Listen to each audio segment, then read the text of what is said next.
திருச்சிற்றம்பலம். தென்னாடுடைய சிவனே போற்றி, எந்நாட்டவர்க்கும் இறைவா போற்றி. ஏகம் பத்துரையந்தாய் போற்றி, பாகம் பெண்ணுரு ஆனாய் போற்றி. அண்ணாமலையும் அண்ணா போற்றி, அன்னார் அமுதக்கடலே போற்றி. காவாய் கனகத்திரளே போற்றி, கைலை மலையானே போற்றி போற்றி. நமச்சிவாய வாழ்க, நாதம் தாள் வாழ்க. அன்பர்களுக்கு ஆன்ம வணக்கம். நீங்கள் கேட்டுக்கொண்டிருப்பதும் பார்த்து கொண்டிருப்பதும் சிகாரம் சைவநெறி பாடசாலை என்கிற டெலிகிராம் சேனல் மூலம் ஒவ்வொரு நாளும் அதிகாலை 5:20 மணிக்கு திருநெறிய தமிழோசை என்கிற தலைப்பின் கீழே 12 திருமுறை பாராயணம் செய்து வருகிறோம். அந்த வகையில சிவபெருமானுடைய பெரும் கருணையினாலே திருமூல நாயனார் இயற்றிய திருமந்திரம் என்கிற நூலிலிருந்து ஒரு நாளைக்கு ஒரு பாடல் என்கிற வரிசையிலே சிந்தித்து வருகிறோம். நம்முடைய நிகழ்ச்சிக்கு வருகை தந்துள்ள அத்துணை அடியார் பெருமக்களையும் வருக வருக என்று வரவேற்று அவர்களுடைய பொற்பாதங்களை மனமொழி மெய்களாலே வணங்கி நிகழ்ச்சிக்குள் இனிது நுழைவோம். நுழைவதற்கு முன்பதாக 12 திருமுறை ஆசிரியர்கள் துதி, திருக்கதவம் அடைதல், திருக்கதவம் திறத்தல், திருப்பள்ளி எழுச்சி போன்ற பாடல்கள் எல்லாம் பாடி நிகழ்ச்சியை துவங்குவதை ஒரு வழக்கமாக வைத்திருக்கிறோம். அந்த வகையில நம்முடைய நிகழ்ச்சியில் 12 திருமுறை ஆசிரியர் துதியினை படிப்பதற்காக பெரம்பலூர் மாவட்டம் பெரம்பலூரை சேர்ந்த சிவ திருமதி ஜான்சி ராணி அம்மையார் அவர்கள். வாங்கம்மா. திருச்சிற்றம்பலம். ஊழியர்கோன் வெப்பு ஒழித்த புகழியர்கோன் கழல் போற்றி, ஆழிமிசை கல்மிதப்பில் அணைந்த பிரான் அடி போற்றி, வாழி திரு நாவலூர் வந்தொண்டர் பதம் போற்றி, ஊழிமலி திருவாத ஊரதிரு தாள் போற்றி, திருமாளிகை தேவர் திருவடி போற்றி, சேந்தனார் செம்பதுமர் சேவடி போற்றி, கருவூர தேவர் கழலினை போற்றி, பூந்துருத்தி நம்பிகாட நம்பிகளல் போற்றி, கண்டராதித்தர் கழலடி போற்றி, வேணாட்டழிகள் விரைகளல் போற்றி, திருவாலி அமுதனார் திருவடி போற்றி, புருடோத்தம நம்பி பூங்கழல் போற்றி, சேதிராயரடிகள் சீரடி போற்றி, திருமூல நாயனார் திருத்தாள் போற்றி, திரு ஆலவாயார் நிலற்றால் போற்றி, காரை காலம்மையார் பூவடி போற்றி, ஐயடிகள் காடவர் கொண் அருங்கடல் போற்றி, சேரமான் பெருமான் சேவடி போற்றி, நக்கீர தேவர் நற்றால் போற்றி, கல்லாட தேவர் கழலடி போற்றி, கபில தேவநாயனார் கழலினை போற்றி, பரணதேவநாயனார் ஒற்றால் போற்றி, இளம்பெருமானடிகள் இணைத்தால் போற்றி, அதிராடிகள் அருங்கடல் போற்றி, பட்டினத்து பிள்ளையார் மலர்த்தால் போற்றி, நம்பியாண்டார் நம்பி நற்றால் போற்றி, செல்வமலி குன்றத்தூர் சேக்கிழாரடி போற்றி, செல்வமலி குன்றத்தூர் சேக்கிழாரடி போற்றி. திருச்சிற்றம்பலம். ஐயா, வாய்ப்புக்கு நன்றிங்க ஐயா. அருமை அருமை. சிவபெருமான் சித்தம், சிவபெருமான். அருமை அருமை அருமை. அடுத்து நம்முடைய நிகழ்ச்சியில் திருக்கதவம் அடைதல் பாடுவதற்காக தென்காசி மாவட்டம், தென்காசிக்கு அருகாமையில் உள்ள சோலைமலை கிராமத்தில் வசிக்கக்கூடிய சிவ திரு பூங்கொடி ஐயா அவர்கள். வாங்கய்யா. திருச்சிற்றம்பலம். அற்பெருகு தனிக்கடலும் உலகுக்கெல்லாம் அன்பு செறி கடலுமாம் எனவும் ஓங்கும், பொருட்சமய முதற் செய்வ நெறிதான் பெற்ற புண்ணிய கன்றெனவும் புவனம் மொய்ய, இருக்கடவுண்டர் அருளும் உலகுக்கெல்லாம் ஈந்தால்தான் திருவருளும் எனவும் கூடி தெற்கலைஞர் ஞானக்கண் அரசும் சென்று செஞ்சடைவார் வானவர் கோயில் சேர்ந்தார் அன்றே. திருச்சிட்டம்பலம். நன்றிங்க. அருமை அருமை அருமை. அடுத்து நம்முடைய நிகழ்ச்சியில் திருக்கதவும் திறத்தல் பாடுவதற்காக நாமக்கல் மாவட்டம் நாவல்பட்டி காட்டூர் கிராமத்தை சேர்ந்த சிவ திருமதி தேவி வெங்கடேசன் அம்மையார் அவர்கள். வாங்க. திருச்சிற்றம்பலம் ஐயா. இந்த நாள் இனிய நாளாகட்டும். திருக்கதவும் திருத்தல். பெருமான் பேரானந்தத்து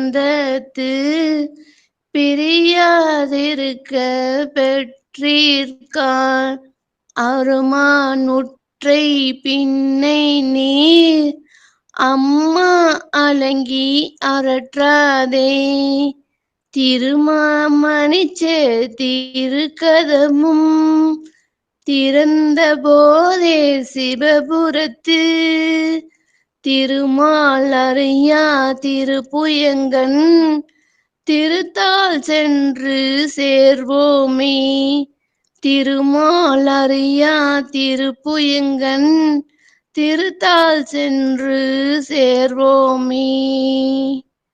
நன்றிங்க ஐயா. அருமையா. சிவபெருமான் சிவசிவா. திருச்சிற்றம்பலம் தில்லையம்பலம். அடுத்து நம்முடைய நிகழ்ச்சியில் திருப்பள்ளி எழுச்சி பாடுவதற்காக நாமக்கல் மாவட்டம் மன்னிக்கவும் தென்காசி தென்காசிக்கு அருகாமையில் உள்ள வெங்கடேஸ்வரபுரம் என்கிற கிராமத்தைச் சேர்ந்த சிவ திரு பாலசுப்ரமணியம் ஐயா அவர்கள். வாங்க ஐயா. கூவின பூங்குயில் கூவின கோழி குருகளி இயம்பின சங்கம் ஓவின தாரகை ஒளி ஒளி உதயத்து ஒருப்படுகின்றது விருப்படு நமக்கு தேவனர் செறிகளில் தாளினை காட்டாய் திருப்பெருந்துரை உரை சிவபெருமானே யாவரும் அறிவறியாய் எமக்களியாய் எம்பெருமான் பள்ளி எழுந்தருளாயே யாவரும் அறிவறியாய் எமக்களியாய் எம்பெருமான் பள்ளி எழுந்தருளாயே. திருச்சிற்றம்பலம். நன்றி ஐயா. நன்றி சாமி சிவபெருமான். திருச்சிற்றம்பலம். பெரும்புலர் காலை மூழ்கி பித்தருக்கு பக்தராகி அரும்போடு மலர்கள் கொண்டாங்கு ஆர்வத்தை உள்ளே வைத்து விரும்பினல் விளக்கு தூபம் விதியினாலிடவல்லார்க்கு கரும்பினில் கட்டி போல்வார் கடவுர் வீரட்டனாரே. பெரும்புலர் காலை மூழ்கி பித்தருக்கு பக்தராகி அரும்போடு மலர்கள் கொண்டாங்கு ஆர்வத்தை உள்ளே வைத்து விரும்பினல் விளக்கு தூபம் விதியினாலிடவல்லார்க்கு கரும்பினில் கட்டி போல்வார் கடவுர் வீரட்டனாரே. கரும்பினில் கட்டி போல்வார் கடவுர் வீரட்டனாரே. திருச்சிற்றம்பலம். தென்னாருடைய சிவனே போற்றி, எந்நாட்டவர்க்கும் இறைவா போற்றி. அன்பர்களுக்கு ஆன்ம வணக்கம். நீங்கள் கேட்டுக்கொண்டிருப்பதும் பார்த்து கொண்டிருப்பதும் சிகாரம் சைவநெறி பாடசாலை என்கிற டெலிகிராம் சேனல் மூலம் ஒவ்வொரு நாளும் அதிகாலை 5:20 மணிக்கு திருநெறிய தமிழோசை என்ற தலைப்பின் கீழே 12 திருமுறை பாராயணம் செய்து வருகிறோம். சிவபெருமானுடைய பெரும் கருணையினாலே திருமூல நாயனார் இயற்றிய திருமந்திரம் நூலிலிருந்து ஒரு நாளைக்கு ஒரு பாடல் என்கிற வரிசையிலே சிந்தித்து வருகிறோம். அந்த வகையில் நம்முடைய நிகழ்ச்சிக்கு வருகை தந்து சிறப்பித்துள்ள அத்துணை அடியார் பெருமக்களுடைய பொன்னார் திருவடிகளே மனமொழி மெய்களாலே வணங்கி வருக வருக என்று வரவேற்று மீண்டும் ஒருமுறை வரவேற்று பிறந்து மொழி பயின்று பிறந்து மொழி பயின்று இந்த உலகத்தை நமக்கு அறிமுகம் செய்த தாய் முதற்கொண்டு தந்தையாக வந்து அறிவு கொடுத்து, பிறகு காரிய குருவாகவும், பிறகு காரண குருவாகவும், பிறகு இந்த உலகம் நிலையில்லாதது என்கிற ஒரு அறிவையும் நமக்கு கொடுத்து, சிவத்துக்கு அதாவது ஜீவனுக்கு குருவாக வந்த சிவகுருவாக வந்து, பொய்யாயினை எல்லாம் போயகல வந்தருளி மெய்ஞானமாகி மெழுகின்ற மெய்ச்சுடரே என்ற அந்த மெய்ச்சுடரை புருவ நடுவிலே ஜீவாத்மாவை நமக்கு அறிமுகப்படுத்திய அந்த குருவர்களுக்கு நம்முடைய உடல் பொருள் ஆவி அத்தனையும் சமர்ப்பித்து, நமக்கெல்லாம் இப்படி ஒரு களத்தை ஒதுக்கி தந்திருக்கக்கூடிய சிகாரம் சைவநெறி பாடசாலைக்கும், நம்ம எல்லாம் ஒருங்கிணைத்து அழகு பார்த்து கொண்டிருக்கின்ற இந்த அதிகாலை பொழுதிலே சிவபெருமானுடைய பெரும் கருணையாக இருக்கக்கூடிய அந்த திருவருளுக்கும் நம்முடைய மனமொழி மெய்களாலே வணங்கி நிகழ்ச்சிக்குள் இனிதே நுழைவோம். குருவருள் இல்லை என்றால் திருவருள் இல்லை. அதுதான் முதல்ல இன்னைக்கு குருவருளை வாழ்த்துட்டோம். இப்ப திருவருளை வாழ்த்துட்டு தான் குருவருளை வாழ்த்துவோம். இது ரெண்டும் சேர்ந்து இருக்கணும். எப்படி ஒரு மருத்துவர்கிட்ட எல்லா உண்மையை சொன்னாதான் வைத்தியம் நோய் போகுமோ, அது மாதிரி நம்முடைய குருநாதர்கிட்ட மனம் விட்டு அந்த எந்தெந்த இடத்துல நமக்கு சிக்கல் இருக்குன்றது சொன்னாதான் இந்த ஆன்மாவை கடை தேர்றதுக்கு என்ன பண்ண முடியும். ஒரு நல்ல குருநாதர் பார்த்த மாத்திரத்திலேயே ஒரு உயிரினுடைய அளவை மதிப்பீடு செஞ்சிருவார். அளவுன்னா ஒரு உயிர் ஆணவத்தில் இருக்கிறதா, கண்மத்தில் இருக்கிறதா, மாயையில் இருக்கிறதா, பசு அறிவு பெற்றிருக்கிறதா, பதி அறிவு பெற்றிருக்கு, இந்த 5 எடை போட்டுருவாங்க. இந்த 5ல இந்த உயிர் எந்த இடத்துல ரொம்ப ரொம்ப லயிச்சு இருக்கு, அதாவது ரொம்ப பாவம் மூழ்கி இருக்கு, இருள்ல மூழ்கி இருக்குன்னு பார்த்து அதுக்கேற்ற மாதிரி தான் பழகிறதும், பேசுறதும், அவங்களை காப்பாத்துறதும், கொண்டு வர்றதும், தன்னை அறிவிக்கிறதும். இப்ப 5 நிலைமையை பார்ப்பாங்க. ஒரு உயிரை பார்த்த உடனே இந்த 5 நிலைமையை பார்ப்பாங்க. ஒண்ணு ஆணவத்தை பார்ப்பாங்க. ஆணவம்னா உடல் சார்ந்தது. 2வது அது என்ன கர்மம் செய்கிறது அப்படின்னு பார்ப்பாங்க. என்ன தொழில் செய்யுதுன்னு பார்ப்பாங்க. அதான் நடத்தை. 3வது மாயை.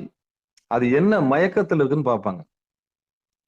அந்த மயக்கத்தை வச்சுதான் இதுக்காக தான் இந்த பூமிக்கு வந்திருக்குன்னு பார்த்தா குருநாதர் என்ன பண்ணுவாரு, இது ஆன்மீகத்துக்கு வந்திருக்குதா இல்ல உலகியலுக்கு வந்திருக்குதான்னு முடிவு பண்ணுவார். அப்ப இந்த மானுட சட்டை தாங்கி வந்தது யாருன்னா சிவபெருமான் தான். அருவரத்தில் ஒருவன் குருவரனாக வந்து இந்த உயிரை காப்பாற்றுவதாக சாமி இறங்கி வந்திருக்கிறார். அப்போ உயிர் அடைகிற இந்த துன்பம் இருக்கு இல்லையா, அறியாமை என்கிற இருள், அந்த இருள் 3ஆ பிரியுது. எப்படி பிரியுது? ஒண்ணு ஆணவமா பிரியுது, அதுதான் நம்ம உடம்பா பிரியுது. இன்னொன்னு மனசா பிரியுது, இன்னொன்னு மாயையா பிரியுது. இந்த 3 வியாதியில் இருந்தும் ஒரு ஆசான் மருத்துவராக வந்து, அதான் குருபரனா வந்து நம்மளை காப்பாத்தி நோய் கொடுக்கிறார், நோயை தீர்க்கிறார், நோய் கொடுக்கல, நோயை தீர்க்கிறார். அப்ப இந்த பூமி வந்து ஒரு பெரிய மருத்துவமனை.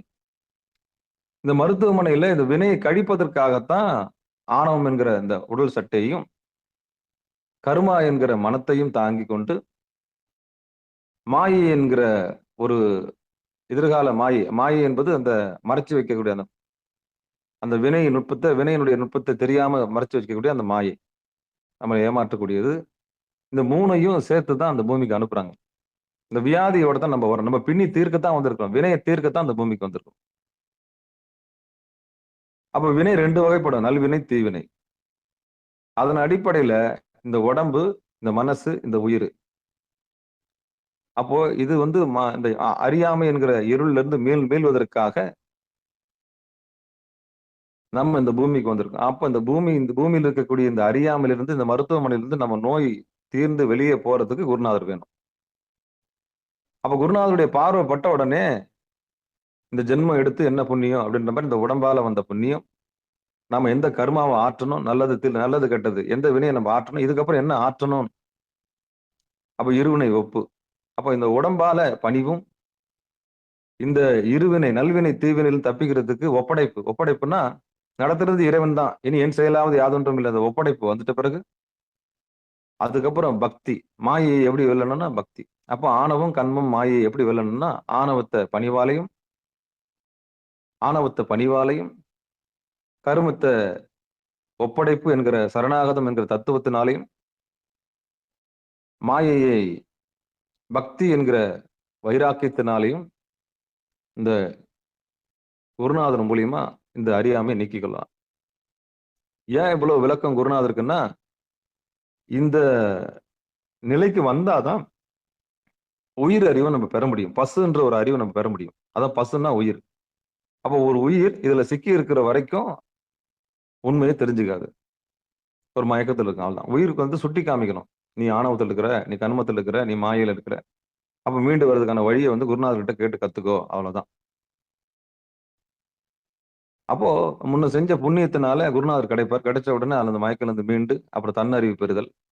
அந்த தன்னறிவு பெற்ற பிறகு தனக்கு ஒரு தலைவன்றக்கான அறிவு பெறுதல அதான் பசு அறிவு. பசு அறிவும் பதி அறிவும் பெறுதல். அப்போ ஒரு குருநாதர் ஒருத்தரை பார்த்த உடனே 5 நிலைமை கண்டுபிடிப்பார். பணிவு இருக்கா, ஒப்படைப்பு என்கிற சரணாகதம் இருக்குதான்னு பார்ப்பாரு. அப்புறம் பக்தி வைராக்கியம் இருக்கான்னு பார்ப்பாரு. இது 3 ஒருத்தருக்கு இருந்தா அப்புறம் உபதேசம் கண்டிப்பா கொடுத்துருவாரு. அது 3த்தையும் வெல்லக்கூடிய பக்குவத்தை கொடுத்து தன்னறிவு பெற வச்சிருவாரு. தன்னறிவு பெற்றவர்கள் தன் தலைவனையும் பெற்று விடுவார்கள். இதுதான் இப்ப முக்திக்கு ஈஸியா வழிவகுத்துருவார். அப்ப குருவருள் இல்லைன்னா திருவருள் இல்லை அப்படின்றது தெரிஞ்சுக்கிறதுக்காகத்தான் இவ்வளவும் அடியன் பேசினேன். அப்ப உண்மை மேல ஒரு நாட்டம் இருக்கணும், சத்தியத்தை தெரிஞ்சுக்கணும்னு ஒரு ஆர்வம் இருக்கணும், ஒரு தேடல் இருக்கணும். நாம எதுக்காக இந்த பூமிக்கு வந்தோம், ஏன் வந்தோம், என்னத்துக்கு வந்தோம், நம்மளை நடத்துறது யாருன்ற அறிவு நம்ம முதல்ல தேடணும். அப்படி தேடி கண்டுபிடிச்சுதான் நம்ம என்ன பண்ண போறோம், தன்னை அறிதல்ன்ற ஒரு கலைக்கு வரும். இதுதான் குருவருள். குருவருள் இல்லைன்னா திருவருள் இல்லை. அப்புறம் தானா எல்லாமே வாய்க்கும் அப்படின்னு சொல்லி நம்முடைய திருமந்திரத்தினுடைய ஆசிரியராக திருமூல நாயனாருடைய பொற்பாதங்களை மனமொழி மிகளாலே வணங்கி இன்றைய நிகழ்ச்சியில் நுழைவோம். திருச்சிற்றம்பலம், தில்லையம்பலம். திருமந்திரத்தில் 3ஆம் தந்திரத்தில் 18வது தலைப்பாக இருக்கக்கூடிய திருமந்திரத்தில் 3ஆம் தந்திரத்தில் 18வது தலைப்பாக இருக்கக்கூடிய கேசரி யோகம் என்கிற தலைப்பின் கீழே 11வது பாடல் நாம் சிந்திக்க இருக்கின்றோம். பாடல். திருச்சிற்றம்பலம். திருமூல நாயனார் திருவடிகளே போற்றி போற்றி. ஊநீர் வழியாக உண்ணாவை ஏறிட்டு தேநீர் பருகிய சிவாய நமவென்று காநீர் வரும் வழி கங்கை தருவிக்கும் வானீர் வழும் வழி வாய்ந்தறிவீரே ஊநீர் வழியாக உள்நாவை ஏறிட்டு தேநீர் பருகி சிவாய நமவென்று காநீர் வரும் வழி கங்கை தருவிக்கும் வானீர் வரும் வழி வாய்ந்தறிவீரே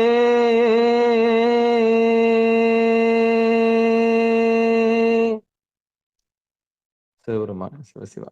இனி பாடலை பிரிச்சு பார்த்துடலாம். ஊநீர் வழியாக உள்நாவை ஏறிட்டு தேநீர் பருகி சிவாய நமவென்று காநீர் வரும் கங்கை தருவிக்கும் வானீர் வரும் வழி வாய்ந்தறிவீரே. இது பாடலை பிரிச்சு பார்த்துட்டோம். இனி பாடலுக்கு உண்டான பொழிப்புரைக்கு போயிடலாம். தர்ம யாதனை ஏற்றியது. மேற்கூறிய பாடலுக்கு உண்டான விளக்கம். மேற்கூறிய திருவருள் வெள்ளம் பெருகுதல் உண்டாகும் முறையிலே கேசரி யோகத்தை செய்து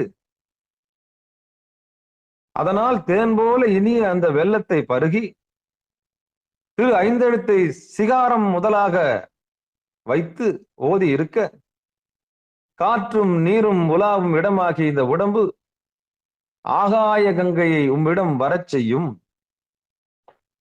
அவ்வாறு அக்கங்கை வரும் வழியை அமைந்து உணர்ந்து முயலுங்கள். முயற்சி செய்ய சொல்றார். திருப்பி ஒரு முறை பொழிப்புரையை படிக்கிறேன். மேற்கூறிய நான் கடந்த 2 பாடலும் வந்து திருவருள்னு தான் முடியுது. திருவருள்னு முடிஞ்சு திருவருள்னு தான் ஆரம்பிக்குது. திருவருள பத்தி ரொம்ப பெருமையா பேசுறாரு சாமி. இப்ப ஆரம்பிக்கும்போது என்ன சொல்றாருன்னா, மேற்கூறிய திருவருள் வெள்ளம் பெருகுதல் உண்டாகும் முறையிலே கேசரி யோகத்தை செய்து, அதனால் தேன் போல இனிய அந்த வெள்ளத்தை பருகி, திரு ஐந்தெழுத்தை சிகாரம் முதலாக வைத்து ஓதி இருக்க, காற்றும் நீரும் உலாவும் இடமாகிய இந்த உடம்பு ஆகாய கங்கை உம்மிடம் வரச் செய்யும். அவ்வாறு அக்கங்கை வரும் வழியை அமைந்து உணர்ந்து முயலுங்கள்.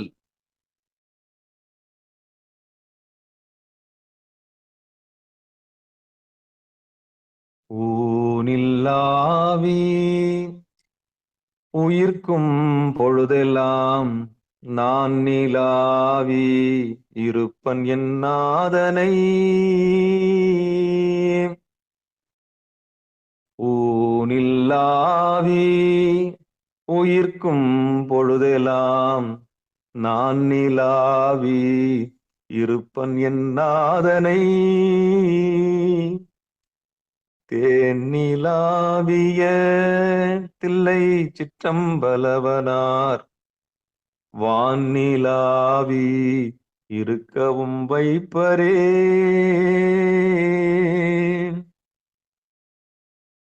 ஊனில்லாவி உயிர்க்கும் பொழுதெல்லாம் நான் நிலாவி இருப்பன் என் நாதனை. தேனிலாவிய தில்லை சிற்றம்பலவனார் வானிலாவி இருக்கவும் வைப்பரே.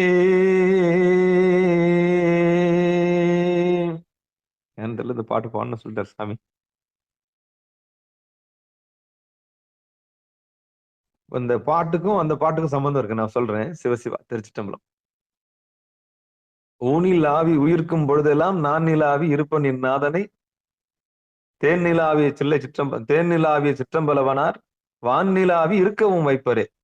அதாவது பாட்டு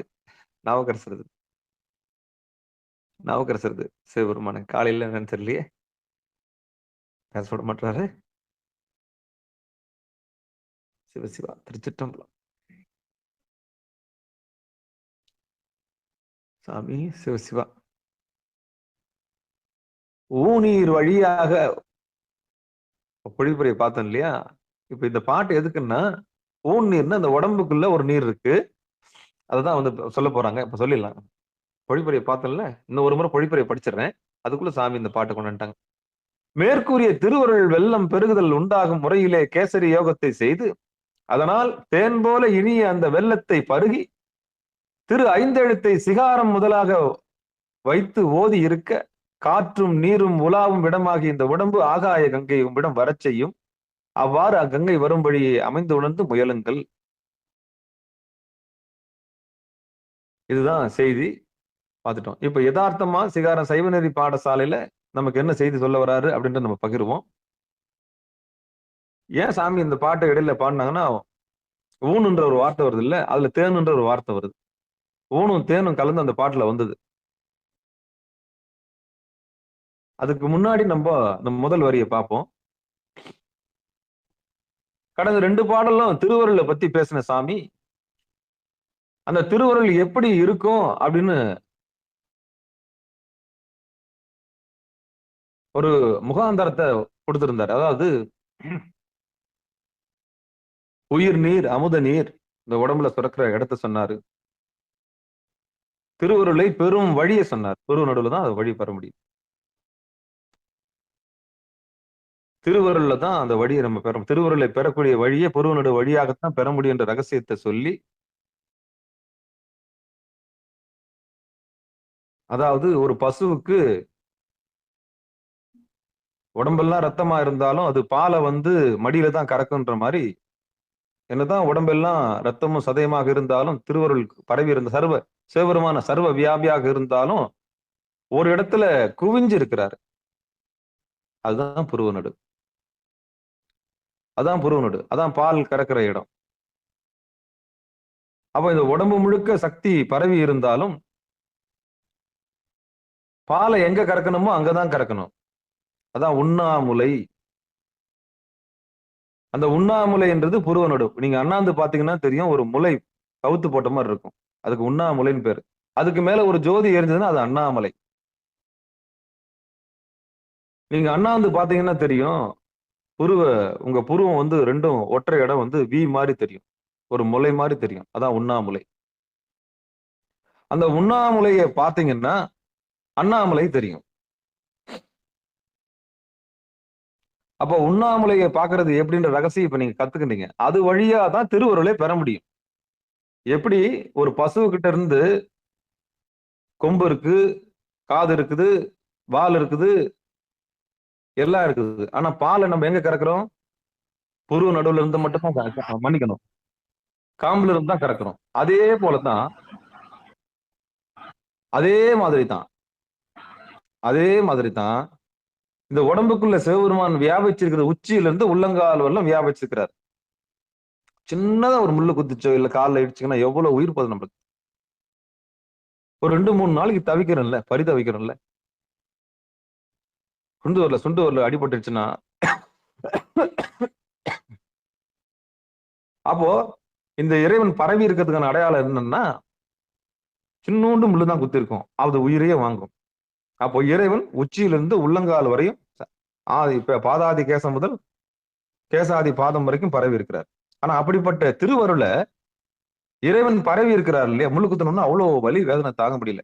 அப்ப அது வரைக்கும் வியாபிச்சிருக்கிற இறைவன் எங்க குவிஞ்சு இருக்கிறாரு, அந்த திருவருளை பெற்று நம்ம லயிச்சிருக்கலாம்னு சொன்னா அது லலாடம் என்று சொல்லக்கூடிய புருவநடு.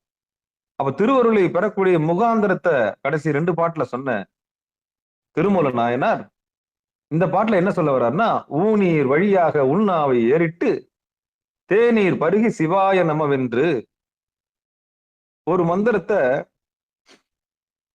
வாய் விட்டு சொன்னீங்கன்னா 15% தான் பலிக்கும். ஒரு மந்திரத்தை உங்களுக்கு மட்டும் கேட்கிற மாதிரி சொன்னீங்கன்னா 50% பலிக்கும். ஒரு மந்திரத்தை நீங்க சொல்லாம சொன்னீங்கன்னா அது 100% பலிக்கும். அது எப்படி சொல்லாம சொல்றது?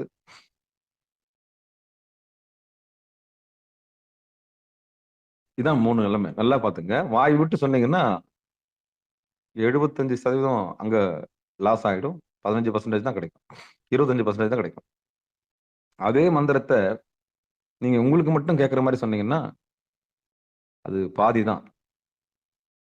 அதே மந்திரத்தை உங்க அவ்வளவு தெளிவா பேசப்படாத மந்திரம் சொல்லக்கூடிய சொன்னீங்கன்னா அது உள்ள இருந்து உச்சரிக்கும் போது உச்சரிக்க கூடாது, நினைக்கணும் சிவாய நமன்னு நினைக்கணும். அதுக்கு மூச்சோட கலந்துருக்கிற மந்திரம் உள்ள அடிக்கடி நான் சொல்லுவேன், உள்ள இழுக்கும்போது சிவாய நமன்னு மூச்சை உள்ள இழுக்கணும், வெளியே மூச்சை விடும்போது நமச்சிவாயன்னு வெளியே மூச்சை விடணும். மந்திரத்தை சொல்ல வேண்டிய அவசியம் இல்லை. அப்போ பேசப்படாத மந்திரத்துக்கு அவ்வளவு பலன். நீங்க மந்திரத்தை பேசுனீங்கன்னா, மந்திரத்தை நீங்க பேசுனீங்கன்னா என்ன ஆகும், சொன்னீங்கன்னா என்ன ஆகும், அதுக்குண்டான பலனை தான் நீங்க அனுப்புவீங்க. அப்ப உங்களுக்கு மட்டும் கேட்கும்போது ஒரு பர்சன்டேஜ், நீங்க சத்தமா சொல்லும்போது ஒரு பர்சன்டேஜ். இதுதான் அந்த ரகசியம். அப்ப இதுல என்ன சொல்ல வராங்கன்னா, ஊநீர் வழியாக உள்நாவை ஏறிட்டு தேநீர் பருகி சிவாய நம என்று. அந்த ஊநீர்ன்றது உள்நாக்கு வழியாக ஒரு ஒரு திரவம். அதாவது நம்ம எப்படி 2 நாக்கு, நம்ம நாக்கு கீழே உமிழ்நீர் சுரக்குது இல்லையா, அதான் உயிர் நீர். இந்த உயிர் நீர் இல்லைன்னா தவம் பண்ண முடியாது. ஒருத்தர் தவம் பண்றதுக்கு உட்கார்றதுக்கு முன்னாடி உமிழ்நீர் ரொம்ப முக்கியம். வெறும் வயிற்றுல தவம் பண்ணக்கூடாது, வெறும் வயிற்றுல தவம் பண்ணக்கூடாது. ஒரு தவத்துக்கு உட்கார்றோம்னு சொன்னா ஒரு 25% வயிறு என்ன பண்ணணும், ஈரம் இருக்கணும். நைட்டு ஒடிச்ச சாதமோ கஞ்சியோ என்ன பண்ணணும், காலையில பல் துலக்கிட்டு மூஞ்சி நல்லா கழுவிட்டு திருநீர் பூசிட்டு வடையில எல்லாம் காட்டிட்டு சளி இல்லாம எடுத்து போட்டு நல்லா உள்ள இருக்கிற கழலை அந்த இதெல்லாம் எடுத்து போட்டுட்டு உள்நாக்கு வரலாம் கையை விட்டு எடுத்து க்ளீன் பண்ணிட்டு அதுக்கப்புறம் அந்த கஞ்சை குடிச்சிட்டு பிராணாயாமத்தில் உட்காந்தீங்கன்னா அப்போ வயிற்றுல கொஞ்சம் ஈரம் இருந்தால் தான் பிராணாயாமம் பண்ண முடியும். லைட்டாக இருக்கணும். அப்படி உட்காந்து பண்ணும்போது உமிழ்நீர் தானா சுரக்க ஆரம்பிச்சிடும். அது உயிர்நீர் ஆகிடும். இது உள்நாக்கு கொண்டு போய் அந்த இப்போ நாசி வழியா சுவாசிக்கிற அந்த வழி இல்லாம குருநாதர் உபதேசம் பெற்ற பிறகு உங்க சுவாசம் வந்து மாறுபடும். மூக்கு வழியா சுவாசம் போறது நின்றுடும். அப்போ மூக்கு நாசி வழியா போற சுவாசம் நின்ன பிறகு உங்களுக்கு மனம் ஒடுங்கிடும். மனம் ஒடுங்கின பிறகு மனம் எப்போ ஒடுங்குதோ அப்போ நாசி வழியா போறது நின்றுடும். சுவாசமே இருக்காது. நல்லா கவனிச்சு பாருங்க. மனம் ஒடுங்கிடுச்சுன்னா சுவாசம் அப்போ மனம் ஒடுங்கிறதுக்கு புருவ நடுக்கு வரணும் நீங்க. இந்திரிய வயமயங்கி இறப்பதற்கே காரணம். அப்போ இந்திரியங்கள் மொத்தத்தையும் கொண்டாந்து எங்க நிறுத்தணும்? புருவ நடுவில் நிறுத்தணும். நிறுத்தும் போது என்ன ஆகும்னா கவனம் முழுக்க அங்க நின்றுடும். அப்போ 5 பேர் அறிவும் கண்களே கொல்ல அப்படின்னா 5 பேர் அறிவுன்னா என்ன?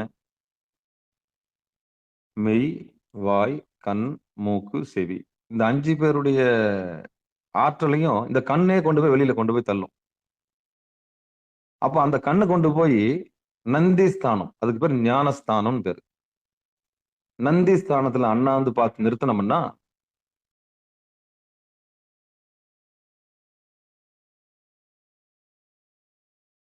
அதுக்கு நந்தி ஸ்தானம் பேரு. சமஸ்கிருதத்துல லலாடம் பேரு. இன்னும் சமஸ்கிருதத்துல கூடஸ்தான் பேரு. வெஸ்ட் பெங்கால்ல கூடஸ்தான் சொல்லுவாங்க. சமஸ்கிருதத்துல லலாடஸ்தானம் சொல்லுவாங்க. தமிழ்ல புருவ நடுன்னு சொல்லுவாங்க. நடுவு நிலைமைன்னு சொல்லுவாங்க. நடுவு நின்றார்க்குன்னு சொல்லுவாங்க. பொது நடனம் புரிகின்ற இடம்னு சொல்லுவாங்க. ஏகப்பட்ட பேர் அதுக்கு. அப்படிப்பட்ட இடத்துல நம்ம கவனத்தை செலுத்தும் போது மனம் ஒடுங்கி நிற்கும் போது உமிழ்நீர் நல்லா வேலை செய்யும். அதான் உயிர்நீர். இப்படி நம்ம நாக்குக்கு கீழே சுரக்கக்கூடிய உமிழ்நீர் ஒரு பக்கம் இருந்தாலும் உள்நாக்குக்கு மேல இருந்து ஒரு நீர், அதான் ஊன்னீர் வழியாக உள்நாவை ஏறிட்டு ஊன்னீர்னா நம்ம கீழே நம்ம நாக்கு சாதாரண நாக்குக்கு கீழே இருக்கிற உமிழ்நீரோட சேர்த்து இந்த பிராணாயாமத்தை செய்யும் போது மேலே ஏத்தணும். இந்த பயிற்சி செய்யும் போது மேலும் இருகாலம் பூரித்து மெதுவா கபாலத்துக்கு ஏத்தணும். அப்ப அந்த வாசல் வழியா உள்நாக்கு வழியா இந்த வாசல் வழியா நம்ம கபாலத்துக்கு ஏத்தும் போது மேலையும் கீழையும் போயிட்டு வரும். அது குருநாதருடைய தயவோட அதை நம்ம கத்துக்கணும். அந்த அந்த அந்த கலையை நம்ம கத்துக்கிறோம் இல்லையா? அந்த கலையை கத்துக்கின பிறகு உங்களுக்கு சுவாசம் என்ன பண்ணும்? வெளியில போறது நிற்கும். மனம் வெளியே போகாது. வியாபிச்சு வெளியே போகாது. ஏன்னா நீங்க மனசுக்கு ஒரு கடிவாளம் போடுறீங்க. கொண்டு வந்து புருவ நிறுத்துறீங்க. நிறுத்தணும்னா அங்க நின்னுடும். நின்னு மனம் வெளியே வியாபிக்காத வரைக்கும் மூச்சு வெளியே போகாது. எப்போ உங்க மனம் வெளியே போதோ அதுக்கப்புறம் உங்க மூச்சு வெளியே போகும். இப்படி வெளியே போறதும் உள்ள வர்றதும் மூக்கு வழியா போறதும்னா மனம் வெளியே வியாபிக்க மூச்சு வெளியே போகும். மனம் உள்ள ஒடுங்க மனம் வெளியே வியாபிக்க மூச்சு வெளியே போகும். மனம் உள்ள ஒடுங்க மூச்சு உள்ள ஒடுங்கும். இப்படி உள்ள ஒடுங்குற வித்தை தெரிஞ்ச பிறகு சுவாசம் உள்கதியே வந்துடும். அப்போ உள்கதிக்கு வர்றதுக்கு குருநாதருடைய தயவு வேணும்.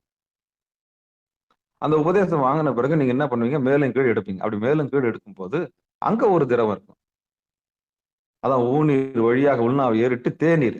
அப்ப தேன் போன்ற ஒரு நீரை பருகக்கூடிய வாய்ப்பு ஒரு சாதகனுக்கும் ஒரு சாதகிக்கு கிடைக்கும். அந்த நீரை குடிப்பாங்க. அந்த நீரை அதை சொட்ட என்ன பண்ணா அது அந்த உமிழ்நீரோட சேர்ந்து அதையும் பருக சிவாய நமன்னு சொல்லி இப்படி சுவாசத்தை மேல ஏத்தனவங்களுக்கு இந்த ஊநீரும் தேநீரும் கிடைக்கும். காநீர் வரும்பழி கங்கை தருவிக்கும். அங்கதான் கங்கை இருக்கிறது. ஆகாய கங்கை. ஆகாய கங்கைன்னா கபாலம் தான் ஆகாயம். அப்ப அதுல இருந்து சுரக்கக்கூடிய அந்த ஆகாயத்தை வெட்ட வெளியே நீங்க புருவ நடுவுல பார்க்கும்போது உங்களுக்கு அந்த ஆகாய கங்கை தருவிக்கும். அப்புறம் வான்நீர் வரும்படி வாய்ந்து அறிவீரே. இப்படி யார் ஒருத்தர் இந்த நீரை மொத்தம் எத்தனை நீர்? ஊநீர், தேநீர், காநீர், வான்நீர் இப்படி பருக துடிக்கிறாங்களோ அவங்களுக்கெல்லாம் அந்த உடம்பு எடுத்த இந்த உடம்பு எதுக்காக எடுத்துட்டு வந்தன்ற ரகசியம் புரிஞ்சிடும். அவ்வளவுதான், முடிஞ்சு போச்சு. இது மாங்காய் பால் தேங்காய் பால்னு சொல்லிட்டு சித்தர்கள் சொல்லுவாங்க. இந்த உலகத்துல கிடைக்கக்கூடியது மாங்காய் பால். தேங்காய் பால்ன்றது தேங்காய்க்கு எத்தனை கண்ணு? 3 கண்ணு. அந்த பாலை குடிக்கிறது தான் அந்த பாருங்களேன், தேங்காவுடைய உரிச்சிங்கன்னா தெரியும். தேங்காய் உரிச்சிங்கன்னா 3 கண்ணு இருக்கும். அந்த தேங்காய் உடைச்சிங்கன்னா அதுல இருக்கக்கூடிய பால் எதுனா கபாலத்துல இருக்கக்கூடிய புருவ நடுவுல இருக்கக்கூடிய அந்த பால். அதான் வான் நீர். இப்ப சொன்னாங்கல்ல ஊன் நீர், அப்புறம் தேன் நீர், கான் நீர், வான் நீர். அப்ப இந்த கபாலம்ன்ற தேங்காயில யார் ஒருத்தர் ஆடாம அசையாம வலது கண்ணு சூரியனாகவும் இடது கண்ணு சந்திரனாகவும் கொண்டு போய் மேல நிறுத்தி மனசை வெளியே விடாம நிறுத்தி சுவாசத்தை உள்நாக்கு வழியா செலுத்தி ஏகாந்தமா அதாவது அது காற்றையே சாப்பிடக்கூடிய கல்லை மெதுவா இழுத்து தன்னுடைய மூச்சை தானே சாப்பிடணும். மெதுவா இழுத்து மெதுவா விடணும். அப்ப இந்த கலையை கற்றிருக்கும் போது ஆடாம அசையாம நிற்கும் போது நீங்க தண்ணியில் லயிச்சு இருப்பீங்க. அப்ப இந்த சுரபிலாம் வேலை செய்யும்.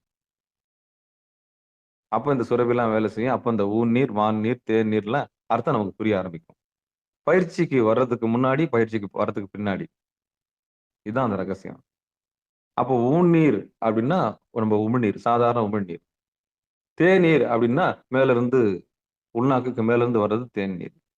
அப்போ காநீர் அப்படின்னா வரும்படி கங்கை தருவிக்கும், அது வழியா வரும் அப்படின்றாரு. அப்போ வான் நீர் வரும்படி வாய்ந்தறிவீர். அப்படி அதுக்கான முயற்சியை நீங்க செய்யணும். அப்ப எதனால இதை பெற முடியும்னா கேசரி யோகத்தால பெற முடியும். கேசரின்னா என்ன? சிம்மம். அப்ப இந்த சிம்ம யோகத்தினால, அதாவது புருவநடு பயிற்சியினால ஆடாம அசையாம ஒரு வைராக்கியமாக சக்தியை கொண்டு போய் புருவ நடுவில் நிறுத்தத்துக்கு பேரு கேசரி யோகம். கேசரின்னா சக்தி, ஆற்றல்.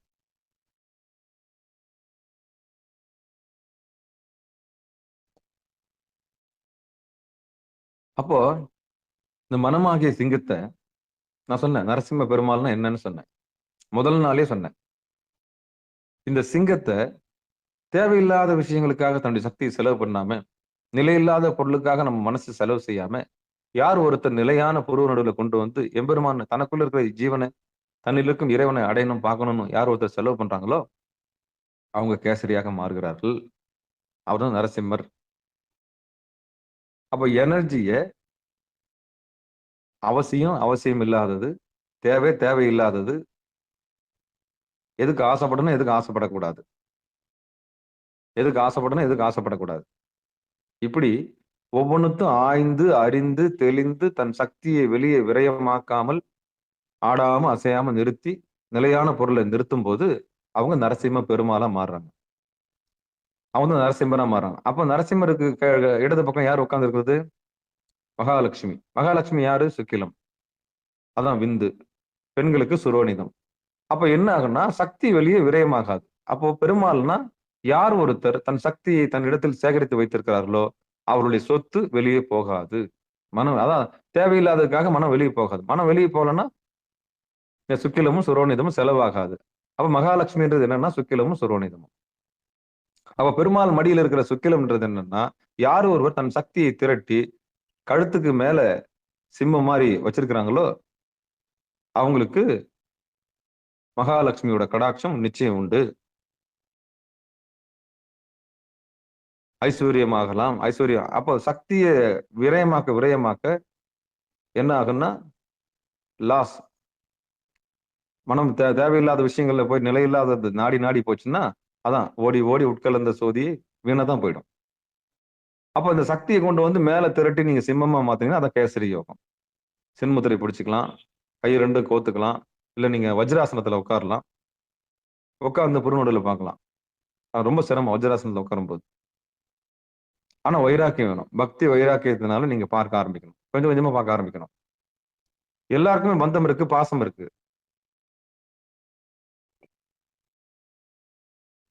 வந்த பாசத்துல இருந்தாலும் ஒட்டி ஒட்டாம இருக்கிற பெரிய கலையை நம்ம கத்துக்கணும். இல்லறம் அல்லது நல்லறம் அல்ல. விட்டுட்டு ஓடிடக்கூடாது. எதையும் விட்டுட்டு ஓடிடக்கூடாது. எந்த இடத்தில் இருக்கிறோமோ அந்த இடத்துல இருந்து நம்ம சாதிச்சாதான் சாதனை. எவ்வளவு பெரிய கடினமான சூழல் வந்தாலும், அவமானம் வந்தாலும், தொல்லை வந்தாலும், துயரம் வந்தாலும், நம்ம சத்தியத்தை மட்டும் கையில் எடுத்து இருந்தோம்னா குருநாதர் நம்மளை தேடி வருவாரு. நமக்கு அந்த முதுகெலும்பா இருப்பாரு. நான் இருக்கிறேன், நீ கவலைப்படாதன்னு சொல்லுவாரு. இதை செய்யன்னு சொல்லுவார். அப்போ வைராக்கியம் தான். அந்த வைராக்கியம் இருந்ததுன்னா நிச்சயம் நம்மளை தேடி குருநாதர் வருவாரு. நீங்க எங்க இருக்கிறீங்களோ அந்த இடத்துல இருந்து உங்களை சாதிக்கிறது என்ன பண்ணுவாரு? உங்க சோதனையை சாதனையா மாத்துவார். ஆனா அன்பு இருக்கணும், பக்தி இருக்கணும், பணிவு இருக்கணும். இதெல்லாம் இருந்ததுன்னா சாமி நம்மளை தேடி நிச்சயம் வந்துருவாரு. அப்ப எல்லா உயிர் மேலயும் ஒரு நேசிப்பு கொண்டாந்துட்டாருன்னா அதுவே பெரிய பரோபகாரம். அப்போ இந்த ஊன் நீர் அப்படின்னா அதான் உமிழ் நீர், தேநீர் என்பது மேல இருந்து சுரக்கக்கூடியது. காநீர் பாருங்க, வரும் வழி கங்கை தருவிக்கும். அந்த இடத்துல நீங்க பார்க்கணும், புருவ நடுவு பார்க்கணும். பார்த்தீங்கன்னா நிச்சயம் வருவிக்கும். அப்போ வான் நீரை நீங்க வான் நீரை பருகக்கூடிய வழி அறிவீரே. அப்போ திருவருளை பெறக்கூடிய யோகம் கேசரி யோகம். இந்த கேசரி யோகம்னா என்னன்னு சொல்லிட்டேன். நரசிம்மம்னா என்னன்னு சொல்லிட்டேன். சக்தியை தேவையில்லாத விஷயங்களுக்கு செலவு செய்யாமல், எதையோ நினைச்சு சக்தியை விரயமாக்காம, இறைவனை நினைச்சு அவனே இவனே இல்லாம சிவனேன்னு அங்க இருந்து பார்த்தோம்னா நம்ம நரசிம்மம் ஆகலாம். அவங்கதான் நரசிம்மர். இதுதான் ரகசியம். இன்னொரு முறை இந்த பாட்டை பார்க்கலாமா? இல்லைன்னா இன்னொரு விஷயம் சொல்லிடுறேன். இந்த பாட்டை தெரிஞ்சுக்கணும்னா நீங்க அடிப்படையில இயமம் தெளிக்கணும். இன்னைக்கு சமய தீட்சை சொல்றாங்கல்ல, சமய தீட்சை வாங்கியிருக்கணும் அப்படின்னு சொல்லுவாங்க. அது இறைவன் சித்தம். அப்புறம் சிவ தீட்சை வாங்கியிருக்கணும், அது இறைவன் சித்தம். கைலாய பரம்பரையா இருக்கணும், அது இறைவன் சித்தம். அப்புறம் சமய தீட்சை வாங்கியிருக்கணும், சிவ தீட்சை வாங்கியிருக்கணும், அதுக்கப்புறம் நிர்வாண தீட்சை வாங்கிக்கணும். இதெல்லாம் முறையா இன்னைக்கு சொல்லப்படுது தீட்சைன்னு. ஆனா இறைவன் உணர்த்தணுமே, அவன் அருளாலே அவன் தாள் வணங்கி. அப்ப இந்த பயிற்சியை செய்யணும்னா குருநாதர் வேணும். அப்போ ஒருத்தர் முறையா சரியை என்பதை கடக்கணும், அப்புறம் கிரியை கடக்கணும், அப்புறம் யோகத்துக்கு வரணும், அப்புறம் ஞானத்துக்கு வரணும்.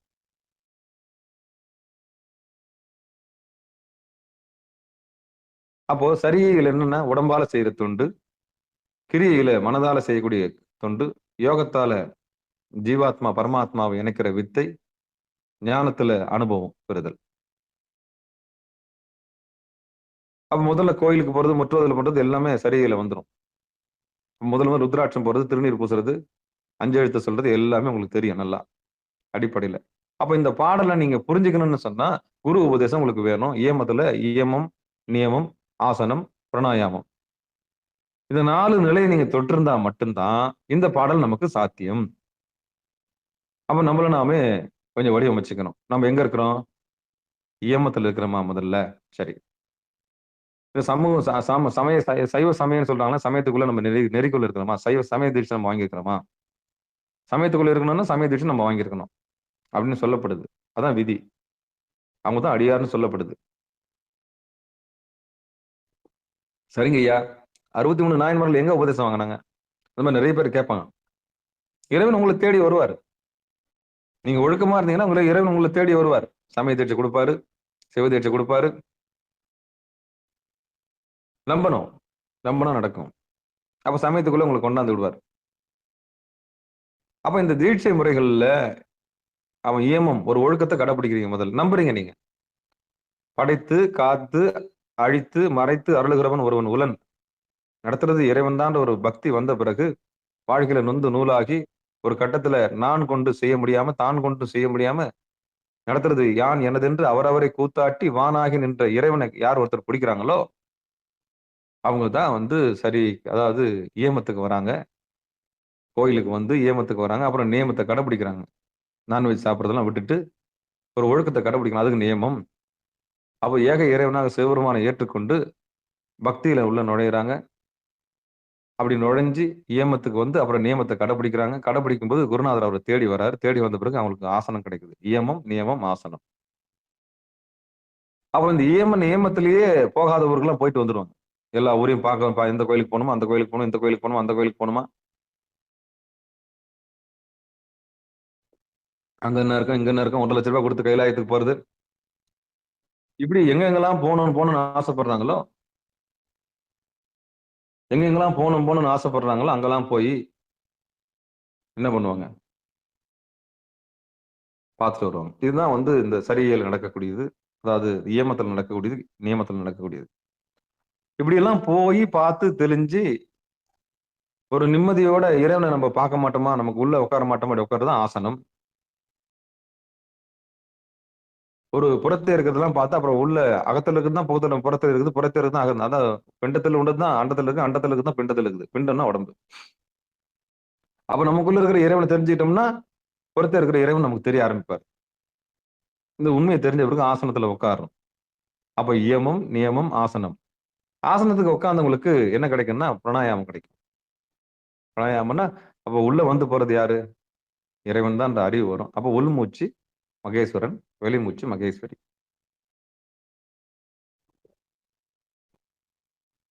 உயிருக்கு உள்ள போறது இறைவன். அது சக்தியா வெளிப்படும் போது, ஆற்றலா வெளிப்படும் போது அவ பராசக்தி. அதான் மகேஸ்வரி. ஒரு குடத்தை தூக்குறீங்க. நீங்க ஒரு குடத்தை தூக்கி இடுப்புல வைக்கிறதுக்கு முன்னாடி நல்லா யோசிச்சு பாருங்க. மூச்சை உள்ள நீங்க இழுத்துருக்கணும். மூச்சை நீங்க இழுத்து வச்சிக்காம ஒரு குடத்தை உங்களால தூக்க முடியாது. மூச்சை நீங்க வெளியே விட்டுட்டு குடத்தை தூக்க முடியுமா? தூக்க முடியாது. எந்த ஒரு குடத்தை நீங்க தூக்கி இடுப்புல வைக்கணும்னாலும் முதல்ல என்ன வேணும்னா மூச்சு. அப்ப முதல்ல சிவனை கொண்டாந்து உள்ள வைக்கணும். அப்புறம் தூக்கி வச்ச பிறகு நீங்க என்ன பண்ணுவீங்க? ஆற்றுல செலவு பண்ணுவீங்க. நல்லா யோசிச்சு பாருங்க. இதுதான் ரகசியம். அப்ப உள்ள வந்து போறது இறைவன் தான். அந்த அறிவு வந்த பிறகு அதான் பிராணாயாமம். அப்ப மூச்சு மூச்சு தான் இறைவன் அப்படின்ற தெளிவு வந்துடும். அதான் 3வது நிலை. முதல்ல இயமம், 2வது நியமம், அப்புறம் மூச்சு தான் இறைவன் தெரிஞ்சு பிராணாயாமத்துக்கு ஆசனத்துக்கு வர்றீங்க. ஆசனத்துக்கு வந்த பிறகு பிராணாயாமம் கத்துக்கு 4வது நிலைமையில என்ன பிராணாயாமம் மூச்சு தான் இறைவன் கத்துக்கிறீங்க. அப்ப மூச்சை பருகக்கூடிய வாய்ப்பு குருநாதர். அப்ப பிராணாயாமத்துக்கு குரு வராரு. அப்போ இயமம், நியமம், ஆசனம்.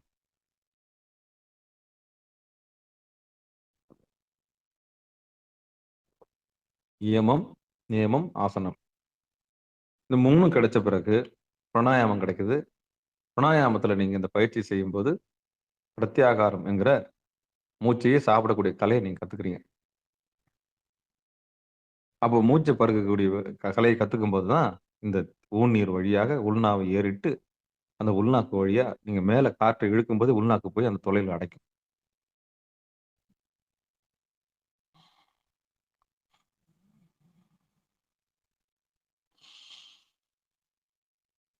இந்த சத்தம் வரும். இந்த சத்தம் ஏன் வரும்னா யாரும் ஒருத்தர் இப்படி மேல இழுக்கிறாங்களோ அவங்களுக்கு இந்த சப்தம் வரும். அதான் தூங்கும்போது என்ன நிலைமையோ அதான் தூங்கும்போது கவனிங்கன்னு சொல்றது. ஒருத்தர் தூங்கும்போது கவனிச்சீங்கன்னா நாசி வழியா சுவாசம் அவ்வளவு வேலை செய்யாது. உள்நாக்கு வழியா போற ஒரு வழியை நம்ம பார்க்கலாம். இயல்பாக நடக்கும். அது விழிப்புணர்வோடு செய்யறதுக்கு குருநாதருடைய துணை வேணும். இதுக்கு சுத்த வித்தை, சித்தாந்தம் சொல்றது என்ன? சுத்த வித்தை. இத வெளியில செய்யும்போது சித்த வித்தை. இதுக்கு உத்தம பிராணாயாமம் பேரு. விழிப்புணர்வோடு யார் செய்கிறார்களோ அவங்களுக்கு சக்தி விரயமாகாது. அவங்களுக்கு சக்தி ஒருபோதும் விரயமாகாது. அப்ப சித்தாந்தம் சொல்ற சுத்த வித்தை, அந்த மேலான வித்தையை நம்ம கத்துக்கணும்னா இந்த உள்நாக்கு வழியா நம்ம இறைவனுடைய திருவடியை மேல ஏத்தி இருகாலம் பூரிக்கணும். எப்படி சாப்பிட்ட உடனே ஏப்பம் வருதோ அதே மாதிரி காற்றை பருகும் போது நம்மளுக்கு ஏப்பம் வரும். நின்னு நிதானமா மெதுவா மேல இழுத்து இந்த கபாலத்துக்கு மேல இழுக்கும் போது ஆமா அது ஏடா கூடமும் பண்ணக்கூடாது. அதுதான் கொஞ்சம் அதுக்குதான் ஒரு எதுக்கெல்லாம் ஒரு முன்னுதாரணம். இதுதான் முன்னுதாரணம். பித்து பிடிக்காம போயிடணும். பித்து பிடிக்க கூடாது, கபால வெடிச்சிடக்கூடாது. அதாவது இந்த பாத்திர மருந்து பிச்சை எடு. தப்பானவங்களுக்கு இந்த பயிற்சி போயிடக்கூடாது. ஏன்னா இது சாகாத கலை. வள்ளலார் சொன்னது. ஆனா வள்ளலார் வழி வழியா கொடுக்கிற வழியை கொடுக்கல. வள்ளலார் நெறி இருக்கு. ஆனா வழி வழியா தொட்டு காண்பிக்கக்கூடிய வித்தையை அவர் சிஷ்ய பரம்பரையை உண்டாக்கல. ஆனா அடியனுக்கு கிடைச்ச குருநாதர் என்னுடைய உயிர், என்னுடைய ஞான பிதா சிவானந்த பரமஹம்சர் போட்ட பிச்சை. இந்த உலகத்துல யாருமே எனக்கு சொல்லித்தராத பெரிய வித்தை எனக்கு என்ன பண்ணி கொடுத்தாரு. அவர் கொடுத்ததனுடைய விளைவுதான் எல்லா ஆகமும் எனக்கு தெரிய ஆரம்பிச்சது. சத்தியத்தின்படி உணர ஆரம்பிச்சேன். அதுக்கு யார் காரணம்னா சாமி தான் காரணம். அப்போ இந்த உண்மையை தெரிஞ்சுக்கணும்னா நம்ம சத்தியமா அந்த பிராணாயாமத்தை செஞ்சே ஆகணும். அப்பதான் நம்மளை சுத்தி என்ன நடக்குதுன்னு நமக்கு தெரிய ஆரம்பிக்கும். அப்போ தன்னறிவு பெறும்போது நாம எங்கெல்லாம் ஏமாந்துருக்கின்ற ரகசியம் நம்மளுக்கே தெரிய ஆரம்பிக்கும். நம்ம ஏமாற்றப்பட்டிருக்கிறோம், ஏமாந்துருக்கின்ற ரகசியம் சத்தியமா தெரியும். அப்ப நான் கொண்டு தான் கொண்டு செஞ்சதெல்லாம் விலாவரியா எல்லாம் புரிய ஆரம்பிக்கும். அப்ப நம்முடைய அழுக்கு, நம்ம முதுகுல இருக்க அழுக்க நம்ம எடுக்கலாம். அதாவது பிற குற்றங்களை பார்க்காம தன்னுடைய குற்றங்களை பார்த்து சரி செஞ்சு நம்மள நாமளே தூசு தட்டி சரி செஞ்சுக்கலாம். அப்ப பிராணாயாமம் செய்ய செய்ய பிரத்யாகாரம் வந்து வாய்க்க வாய்க்க காற்றை பிடிக்கிற நம்ம ஒரு கணக்கை கத்துக்கிட்டோம்னா இந்த ஊழ்நீர் நமக்கு வழியா, அதாவது உமிழ்நீர் வழியாக உள்நாக்க மேலே ஏத்தி தவம் பண்றதுக்கு தவம் பண்றதுக்கு நிச்சயம் உமிழ்நீர் வேணும். உமிழ்நீர் இல்லாம எதுவும் பண்ண முடியாது. அதே மாதிரி தேநீர் மேல இருந்து தேநீர்னா காஃபி இல்ல, டீ இல்ல, தேன் போன்ற ஒரு நீர் மேல இருந்து ஒரு சுரபி கபாலத்திலிருந்து சுரக்கக்கூடியது. அதை பருகிறதுக்கு சிவாய நம என்ற மந்திரத்தை நம்ம உள்ள எடுக்கும்போது சிவாய நம கதி எடுக்கும்போது இது கதின்னு பேரு, சிவகதி. அப்போ இந்த ஸ்டேஜுக்கு வரணும்னா இயமம், நியமம், ஆசனம், பிராணாயாமம், பிரத்யாகாரம் இந்த நிலைக்கு வரணும். இந்த நிலைக்கு ஒரு உயிர் வந்தாதான் குருநாதருடைய உபதேசத்தை பெற்று என்ன பண்ண முடியும். அப்போ எப்போ ஆசனத்துக்கு வந்தீங்களோ அப்ப குருநாதருடைய உபதேசம் உங்களுக்கு வந்துடும். அப்ப ஆஞ்சி ஓயணும். ஓடி ஓடி இங்க என்ன இருக்கு, அங்க என்ன இருக்கு, இதுல என்ன இருக்கும், அதுல என்ன இருக்கும், இதுன்னா என்ன, அதுனா என்ன, கொடிமரனா என்ன, நந்தினா என்ன, நடராஜன்னா யாரு, இடது பக்கம் தூக்காருன்னா என்ன அர்த்தம், வலது பக்கம் தூக்காருன்னா என்ன அர்த்தம், நடனம்னா என்ன, பொது நடனம் என்ன, அசபா நடனம் என்ன, பொது நடனம் என்ன, அஜபா நடனம்னா என்ன, ஊர்த்தவ தாண்டவம்னா என்ன, 3 தாண்டவம் தெரிஞ்சுக்கணும். முதல்ல ஆடினது ஊர்த்தவ தாண்டவம், அதான் ஆலங்காடு. பொதுவுல ஆடினது சிதம்பரம். எல்லா உயிரும் நட்சிக்கிறதுக்கு ஆடுறது. அந்த உயிர் கிடந்திருக்கும் போது, அதாவது திரு ஆரூர் பெருமான், அந்த சாமிக்கு காலை நீங்க பார்க்க முடியாது. ஆரூர் பெருமான் ஆடுறத பார்க்க முடியாது. அது நடராஜர் ஆடுறத நீங்க பார்க்கலாம். அதான் எல்லாருக்கும் வர மூச்சு 21,600 முறையோ 300 முறையோ. அது பொதுவா எல்லாருக்கும் பொதுவா என்ன பண்ண, ஒரு நாளைக்கு 21,300 முறை சாமி வந்து போறாங்க. அப்ப எவ்வளவு நன்றிக்குரியவளா இருந்தா அந்த சிதம்பரம் கோயிலை கட்டியிருப்பாங்க. அதுதான் அந்த பாட்டு பாடினேன். இந்த பாட்டை திருப்பியும் பாடுறேன். அது நான் பாடும்போதே எனக்கு அழுக வந்துருச்சு. சிவபெருமானே சிவசிவா, அது என்னன்னு தெரியல, என்ன மீறி இன்னைக்கு சிதம்பரத்தை நான் பாட வேண்டிய சூழல் ஏற்பட்டுச்சு. அப்ப ஊநீர் வழியாக உண்ணாவை ஏறிட்டு தேநீர் பருகி சிவாய நம என்று காநீர் வரும் வழி கங்கை தருவிக்கும் வான் நீர் வரும் வழி வாய்ந்தறிவீரே. இந்த பாட்டு எது நினைவுறுத்துன்னா இந்த பாட்டு தான் நினைவுறுத்துது. என்ன பாட்டு? ஓ நில்லாவி. இந்த உடம்புக்குள்ள ஒரு ஆவி என்னன்னா மூச்சு தானே, மூச்சு தானே. அப்ப அதுதானே இறைவனு. ஊ நில்லாவி உயிர்க்கும் பொழுதெல்லாம் நான் நிலாவி இருப்பன் என் நாதனை. உடம்புல மூச்சு இருக்கிற வரைக்கும் நடத்துறது இறைவன் தான். நாதனை நான் பணிஞ்சிருப்பேன். தேனிலாவிய தில்லை சிற்றம்பலவனார் வானிலாவி இருக்கவும் வைப்பரே.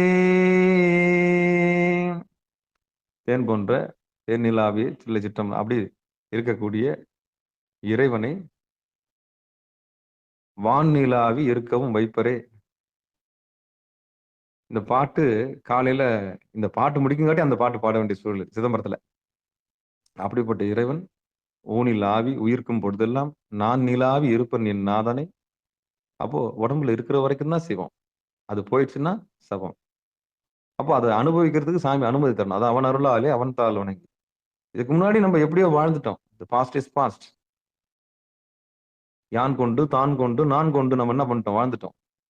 என்னது உன்னுது அப்படின்னு சொல்லிட்டேன். அது எல்லாம் தூக்கி என்ன பண்ணிட்டாரு சாமி, எட்ட போட்டு நீ என்னுடைய உடம்புன்னு பிடிச்சுக்கினாரு. எப்போ உன்னை இறைவன் பிடிச்சிட்டாரோ அப்பவே நீ இறைவனுடைய ப்ராப்பர்ட்டி. அவனை அறிவதற்கு முன்னாடி நான் கொண்டு தான் கொண்டு என்னதுன்ற இதுல இருந்துட்டோம். அவனை தெரிஞ்சுக்கின பிறகு மொத்தத்தையும் ஒப்படைச்சிடணும். என்னன்னா இந்த ஆணவம் அவ்வளவு சீக்கிரம் கரையாது. நடத்துறது யாராலுன்ற ஒரு உண்மையை தெரிஞ்சுக்கிறதுக்கு பல ரவுண்டு வேணும், தேவைப்படுது வாழ்க்கையில. ஆனா இந்த ஆணவம் என்ன பண்ணுதுன்னா கற்பிதம் பண்ணிக்குது. நடத்துறது நான் தான்ற கற்பிதம் பண்ணிக்குது. நான் இல்லைன்னா எதுவுமே இல்லைன்ற மாதிரி நினைப்பு என்ன பண்ணுது? கற்பிதம் பண்ணுது. அந்த கற்பிதங்கள்லாம் உடைச்சு வானாகி மண்ணாகி வலியாகி ஒலியாகி ஊனாகி உயிராகி உண்மையுமாய் இன்மையுமாய் கோனாகி யான் எனதென்று அவரவரை கூத்தாட்டி வானாகி நின்றாய் என் சொல்லி வாழ்த்துவேனே. வானாகி நின்றாய் என் சொல்லி அப்படி இறைவன் நமக்கு சிதம்பரம் நடராஜர் இப்படி இருக்கிறார். அதான் பொது நடனம். இடது கால்னா இடது நாசி வழியா காலத்துக்கு ஆடுறது, வலது கால் தூக்கி ஆடுறது வலது நாசி வழியா காலத்துக்கு ஆடுறது. தேவைக்கு ஏற்ப மாதிரி உடம்புடைய டெம்பரேச்சருக்கு ஏற்ற மாதிரி மாறும் டான்ஸ். அப்போ இந்த ஊர்த்தவ தாண்டவம் மட்டும்தான் அந்த உபதேசம். அப்போ சிதம்பரம் ஆலங்காட்டுல ஆடுற தாண்டவத்துக்கு என்ன பேருன்னா ஊர்த்தவ தாண்டவம். அப்போ ஒரு உயிர் வந்து தூங்கும்போது நடக்கிறதுக்கு பேர் என்னன்னா தியாகேசன், தியாகராஜர். அப்பதான் தூங்கும்போது யாரையும் எழுப்பக்கூடாதுன்னு சொல்லு தியாகராஜர் இருக்காருன்னு அர்த்தம். அந்த காலை பார்க்க முடியாது. அப்போ ஒரு உயிர் தூங்கும்போது நம்ம என்ன பண்றோம்? எழுப்பாதீங்க அப்படின்னு சொல்றதுக்கு என்ன அர்த்தம்னா தியாகராஜர் இருக்கார். நல்லா கவனிச்சு பாருங்க. எழுந்த பிறகு நான் எனது எந்த என் கூட எந்த நான் போகணும் டியூட்டிக்கு போகணும் அதை பண்ணணும் இதை பண்ணணும் பெரிய பெரிய விஷயங்கள்லாம் பண்றோம்ல. சைன் பண்ணணும் அப்படி பண்ணணும் இப்படி பண்ணணும் இதெல்லாம் எழுந்தாங்க பத்திரம் என் பேர்ல தான் இருக்குது அப்படி. இப்ப இது எல்லாம் தூங்கி எழுந்தா தானே? தூங்கி எழுந்தா தானே? தூங்கி எழுந்ததுக்கு முன்னாடி நீங்க யாரு? Who am I? Who is responsibility in our sleeping time? இதுதான் நான் யோசிக்க சொல்றேன். இப்படி யோசிச்சீங்கன்னா அப்பதான் ஆரூர் பெருமானை நீங்க பண்ணுங்க. ஆரூரா தியாகேசா அப்படின்னா நானுன்ற நிலைமை நம்மளுக்கு தூங்கின பிறகும் சாமி தான் என்ன பண்றாரு? பொறுப்பெடுத்து அந்த சுவாசத்தை செய்யறாரு. அதுதான் தியாகேசன். அவர் தியாகராஜர். வெளியே தெரியவே மாட்டார். சார்ஜ் ஏத்தி கொடுத்துருவார். சார்ஜ் ஏத்தி கொடுத்த உடனே சரஸ்வதியும் பிரம்மாவும் எழுப்பிடுவாங்க. முதல்ல நாராயணன் எழுப்பிடுவாங்க. மனசை எழுப்பிடுவாங்க. மனசுல இருந்து வந்தவன் தான் அந்த பிரம்மாவும் சரஸ்வதியும். அப்ப நான்ன்ற நிலைமை வந்துடும். அப்ப பிரம்மா வந்த பிறகு நான்ன்ற நிலைமை வந்துடும். நாராயணன் வந்த பிறகு மனம்ன்ற நிலைமை. அப்ப முதல்ல மனம் உற்பத்தி ஆயிடும். தூங்கி எழுந்த போது முதல்ல என்ன உற்பத்தி ஆகும்? தியாகராஜர் படுத்திருப்பாரு. தியாகராஜர் ஆடிக்கிட்டே இருப்பாரு. சார்ஜ் மொத்தம் ஏறிடும். இதுக்கப்புறம் தூங்கினது போதும் அப்படின்னு சொல்லிட்டு அந்த தேவி அதாவது மூத்த தேவி சார்ஜ் எல்லாம் ஏத்திக்கிச்சு. இதுக்கப்புறம் நான் ஸ்ரீ தேவி கிட்ட விடுறேன். அதாவது பரமாத்மா கையில இருந்து ஜீவாத்மா கையில வண்டியை விடுறேன். இனி உலகத்தை எழுப்பி விடுங்க அப்படின்னு சொல்லி மனத்தை என்ன பண்ணி விடுவாங்க? தூண்டி விடுவாங்க.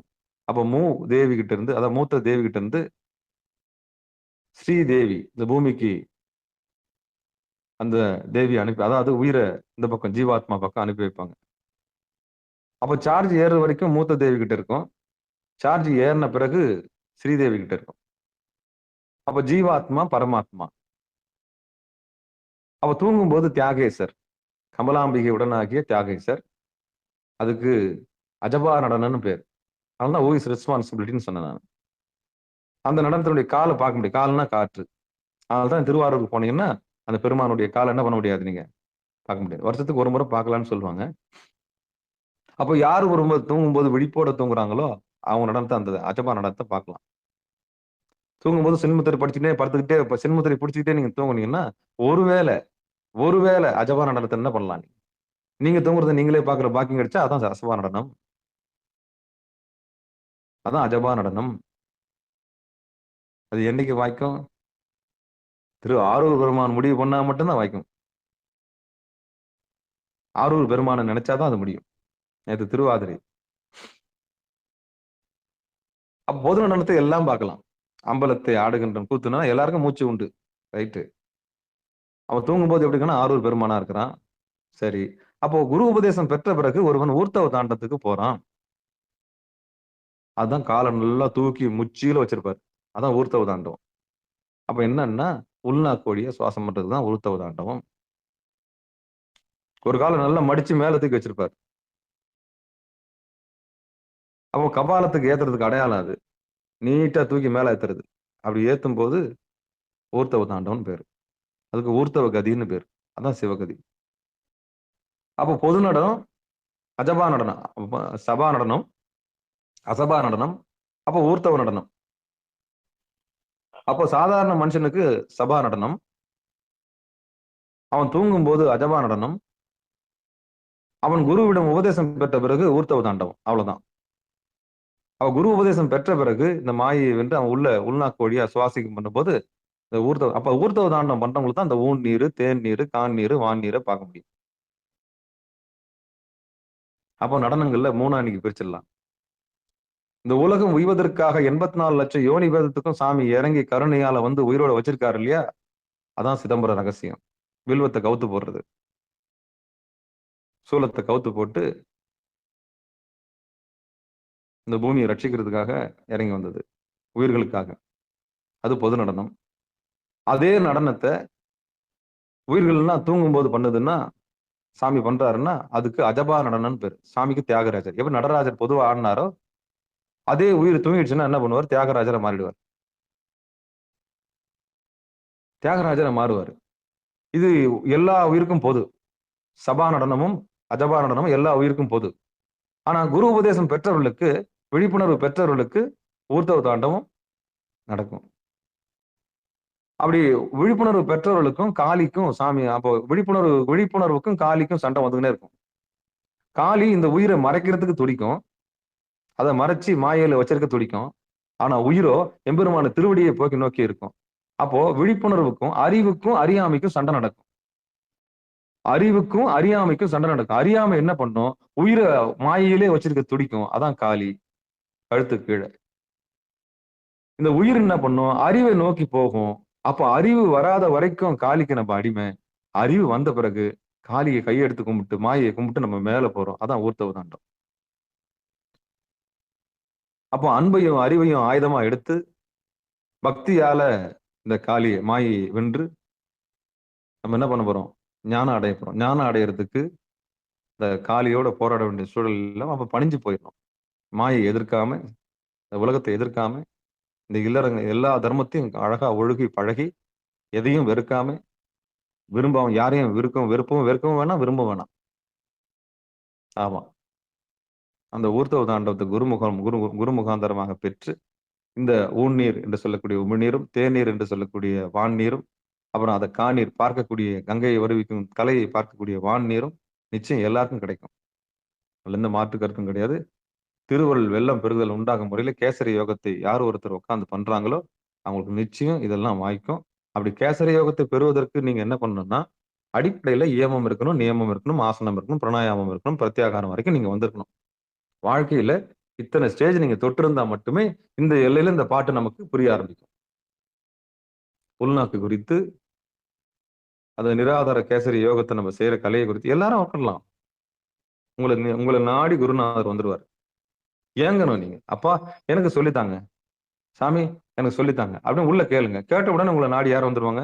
குருநாதர் வந்துருவாங்கன்னு சொல்லி இதுகாரும் பொறுமையா கேட்ட அத்தனை உள்ளங்களுக்கும் மனமார்ந்த நன்றிகளை சொல்லி நிகழ்ச்சியை இனிதே நிறைவு செய்வோம். இந்த பாடல் சம்பந்தமா ஏதாவது சந்தேகம் இருந்தா கேளுங்க. எப்படி கேளுன்னா வாட்ஸ்அப் மூலியமாவோ இல்ல தனிப்பட்ட முறையில கூப்பிட்டு கேளுங்க. நம்ம அடுத்த கட்டத்துக்கு போகலாம். ஊன்னீர்ன்றது உமிழ்நீர் தான். அந்த உள்நாக்க மேல பயிற்சி மூலியமா மேல ஏற்றி செய்யறது. அப்போ உழைச்சாதான் உறுதி. உழைத்தால் உறுதி உண்டோ தான். அப்போ உழைக்காம எதையும் பெற முடியாது. அதையும் சாமி கிட்ட ஒப்படைச்சுதான் செய்யணும். சாமி எனக்கு சொல்லிக் கொடுங்க. ஏதோ பூமிக்கு நான் வந்துட்டேன், எனக்கு நீங்க இதை இப்ப சொல்லிக் கொடுங்க அப்படின்னு நம்ம கேட்டா மட்டும்தான் நிச்சயம் கிடைக்கும். இல்லைன்னா அது கிடைக்காது, வாய்ப்பே இல்லை. இதுதான் அந்த ரகசியம் அப்படின்னு சொல்லி இதுகாரம் பொறுமையா கேட்ட அத்தனை உள்ளவங்களுக்கும் மனமார்ந்த நன்றியை சொல்லி நிகழ்ச்சியை இனிதான் நிறைவு செய்வோம். வாழ்த்து. மண்ணில் நல்ல வண்ணம் வாழலாம். ஜான்சியம்மா வாழ்த்து சொல்றீங்களா? வாய்ப்பு இருக்கா? ஐயா சொல்றேங்க ஐயா. ம். திருச்சிற்றம்பலம். மண்ணில் நல்ல வண்ணம் வாழலாம் வைகளும், எண்ணில் நல்ல கதிக்கு யாதுமோர் குறைவில்லை. கண்ணில் நல்லது உறும் கழுமல வளநகர், பெண்ணில் நல்லாளோடும் பெருந்தகை இருந்ததே. நன்றிங்கய்யா. ஆறு தடந்தோல் வாழ்க, அறுமுகம் வாழ்க, வெப்பை கூறுசை தண்ணிவேல் வாழ்க, குக்கூடம் வாழ்க, செவ்வேல் ஏறிய மஞ்சை வாழ்க, ஆனைதன் அணங்கு வாழ்க, மாரிலா வள்ளி வாழ்க, வாழ்க சிறு அடியார் எல்லாம் வான்மிகில் வழாது பெய்க, மலிவலம் சுரக்க, மன்னன் கோன்முறை அரசு செய்க, குறைவிலாது உயிர்கள் வாழ்க, நான்மறை அறங்கள் ஓங்க, நற்றவம் வேள்வி மல்க, மேன்மைகள் சைவ நீதி விளங்குக உலகம் எல்லாம், மேன்மைகள் சைவ நீதி விளங்குக உலகம் எல்லாம், மேன்மைகள் சைவ நீதி விளங்குக உலகம் எல்லாம் என்று சொல்லி நிகழ்ச்சியை இனிதை நிறைவு செய்வோம். பாடல் குறித்த எல்லா சந்தேகம் இருந்தால் நிச்சயம் வந்து தனிப்பட்ட முறையில் பேசுவோம். உபதேசம் குரு உபதேசம் இல்லாம இந்த இந்த எல்லைக்கு நம்ம போக முடியாது. அந்த எல்லைக்கு போனோம்னா அதுக்கு ஒரு தகுதி இருக்கு. இப்போ பாராயண முறையில கடந்து போறதுக்கும் வெறும் பாட்டை பாடிட்டு கடந்து போறதுக்கும் எனக்கு உடன்பாடே கிடையாது. அப்ப நீங்க இதெல்லாம் கத்துக்கணும்னு ஆர்வம் இருந்தா சாமி கிட்ட விண்ணப்பம் வைங்க, சிவபெருமான்கிட்ட விண்ணப்பம் வைங்க. ஐயா, திருமூல நாயனார் சொல்லியிருக்கிறாரு, இந்த வகையில நாங்க எப்படி இதை அடையணும், இந்த உண்மையை நாங்க எப்படி தெரிஞ்சுக்கிறது, இவ்வளவு ஊன் நீர் சொல்றாரு, தேன் நீர் சொல்றாரு, காநீர் சொல்றாரு, வான் நீர் சொல்றாரு, இதெல்லாம் எங்களுக்கு வாய்க்குமா, இதெல்லாம் நிச்சயம் கிடைக்குமா, நாம ஒரு ஏக்கத்தை நீங்க சாமி கிட்ட வைக்கணும், திருமூல நாயனார்கிட்டயும் வைக்கணும். வைக்கும்போது அதுக்கான ஏற்பாடு நிச்சயம் செய்வார். இன்னைக்கு பொழிப்புரையில ஒரு வார்த்தை வருது, எத்தனை பேர் கவனிச்சீங்கன்னு தெரியல. மேற்கூறிய திருவருள் வெள்ளம் பெறுதல் உண்டாகும் முறையிலே கேசரி யோகத்தை செய்து அதனால் தேன் போல இனிய அந்த வெள்ளத்தை பருகி திரு ஐந்தெழுத்தை சிகாரம் முதலாக நோட் பண்ணிக்க, சிகாரம் முதலாக வைத்து ஓதி இருக்க, சிகாரம்னா சிவாய நமன்னு யார் ஒருத்தர் உள்ள ஓதுனாங்களோ அவங்களுக்கு ஊழ் நீர், அந்த வான் நீர் சுரக்கமா, திரு ஐந்தெழுத்தை சிகாரம் முதலாக வைத்து ஓதி இருக்க காற்றும் நீரும் உலாவும் இடமாகிய இந்த உடம்பு ஆகாய கங்கை உம்மிடம் வரச் செய்யும். அப்போ சிவாய நமன்னு உள்ள சிந்திச்சிருப்பார். சிகாரம்னா சிகாரன்ற லெட்டர் முதல்ல போடணும். அப்ப இன்னைக்கு நம்ம சேனலுடைய பேர் வந்திருக்கு. இந்த பொழிப்புரையில சிகாரம் முதலாக வைத்து ஓதி இருக்க காற்றும் நீரும் உலாவும் இடமாக்கிய இந்த உடம்பு ஆகாய கங்கை உம்மிடம் வரச் செய்யும், அவ்வாறு அக்கங்கை வரும்படி அமைந்து உணர்ந்து முயலுங்கள் அப்படின்னு பொதுப்படையா சூத்திரத்தை எழுதிட்டு அவர் பாட்டுன்னு போயிட்டார். ஆமா, வெட்ட வெளியில வச்சுட்டு போயிட்டார். அப்போ முறையா நமது அந்த அஞ்செழுத்தை வெளியே வாய் விட்டு சொல்லாம உள்முகமா சொல்லி பொருநடுவில் லயிச்சு அந்த தேநீரை, அந்த வான் நீரை, அந்த ஊன் நீரை நம்ம பருகிறதுக்கு முயற்சி பண்ணணும் அப்படின்னு சொல்லி பங்கெடுத்த அத்தனை உள்ளவங்களுக்கு மனமார்ந்த நன்றி தெரிவிச்சுக்கிறேன். அன்பர்களுக்கு ஆன்ம வணக்கம். நீங்கள் கேட்டுக்கொண்டிருந்ததும் பார்த்து கொண்டிருந்ததும் சிகாரம் சைவநெறி பாடசாலை என்கிற டெலிகிராம் சேனல் மூலம் ஒவ்வொரு நாளும் அதிகாலை 5:20 மணிக்கு திருநெறிய தமிழோசை என்கிற தலைப்பின் கீழே 12 திருமுறை பாராயணம் செய்து வருகிறோம். அந்த வகையில சிவபெருமானுடைய பெரும் கருணையினாலே திருமூல நாயனார் இயற்றிய திருமந்திரம் என்கிற நூலிலிருந்து ஒரு நாளைக்கு ஒரு பாடல் என்கிற வரிசையில் சிந்தித்து வருகிறோம். நம்முடைய நிகழ்ச்சிக்கு வருகிறது சிறப்பித்த அத்தனை உள்ளங்களுக்கு மனமார்ந்த நன்றிகளையும் மனமொழி மேகலை அவருடைய பாதங்களையும் மனமொழி மேகலாலையும் வணங்கி நிகழ்ச்சியை இனிது நிறைவு செய்வோம். நன்றிங்க. அனைவருக்கும் வணக்கம். நற்றுணையாவது நமச்சிவாயவே. நமச்சிவாயவே ஞானமும் கல்வியும், நமச்சிவாயவே நானறி விச்சையும், நமச்சிவாயவே நான் அவன்றேத்துமே, நமச்சிவாயவே நன்னறி காட்டுமே என்று சொல்லி நிறைவு செய்வோம். நன்றி, வணக்கம். திருச்சிற்றம்பலம், தில்லையம்பலம்.